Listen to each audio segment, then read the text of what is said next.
if you're out here making a cameo appearance, get that baseline running. You come out the first time, if it stinks, or if it smokes the tires, or if it doesn't get down, you really haven't learned anything. But if you go down the racetrack, it doesn't have to be a world record-setting run. Send it down the racetrack, learn something, and that's exactly what they did. It's going to be Alex Laughlin in lane number 1. That is the Haviland machine. Driving for Big Jim Dunn in lane number 2. That's J.R. Todd looking to bounce back after a very tough outing in Las Vegas for DHL, CMR Construction and Roofing, Sealmaster, and Toyota. Blake Alexander in lane number 3, driving for Jim Head, Contractors and Engineers, Pronto Auto Service Centers and Red Line Oil, and the Cruiser in lane number 4. And that would be the Snap-on Tools Dodge Hellcat. Pedregon, JC, got Lee Beard out here in a consulting role. Jim Head, of course, the owner, tuner of record for the car that's being driven by Blake Alexander.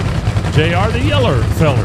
Just a very, very disappointing weekend out in Vegas as they now try to start a new streak. Yeah, of course, not qualifying, coming off of the issues in Pomona where they were tangled up with John Force, and then also blew the car up on Sunday, the backup car. So they had to go to the precision-built race car shops in between events in Pomona and Las Vegas instead of having to use the break. Came out to Vegas, just never got the car down the track cleanly and missed the show.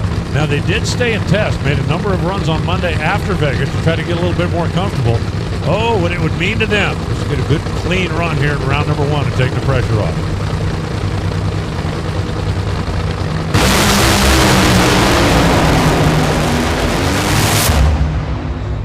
That ought to do it. 397 for J.R. Todd, 327 miles an hour. Cruz goes 395 at 322 miles an hour. Blake Alexander, I'm not sure if it popped or coughed, but the chutes were out very early, and it coasts to a stop down there. Alex Laughlin also off the throttle pretty early as he goes 5:59. So Cruz Pedregon goes to the number 1 spot. J.R. Todd goes to number 2, but I do have to believe that the guys down there in the DHL Toyota shirts feel a little bit better. That's a nice start to the weekend. You're going to need to go quicker than that if you want to win this race, but that'll take the pressure off getting them qualified. Yeah, that collective swoosh that you felt coming through the grandstands here wasn't the wind. It was the breath and the sigh of relief for this entire DHL team. Let's go down the starting line. Hannah Rickards. Speaking of the DHL team, down here with Jon Oberhofer, like Jason said, does this feel like a sigh of relief after the past couple weekends?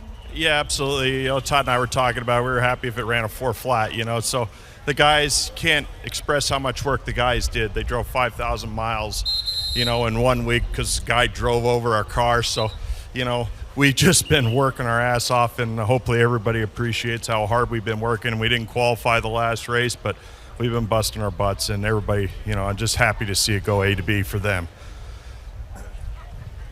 I don't think anybody doubts how much work and how much effort was put in. Sending one rig to Indy, sending another rig to Michigan to get everything squared away after a very, very tough outing out in Pomona. And it looks like we've had fire bottles set off up there, so it'll be a moment or two while they get Blake Alexander's car, A, around the corner, and B, get that cold fire cleaned up down there on the racetrack. But what a quad coming up here.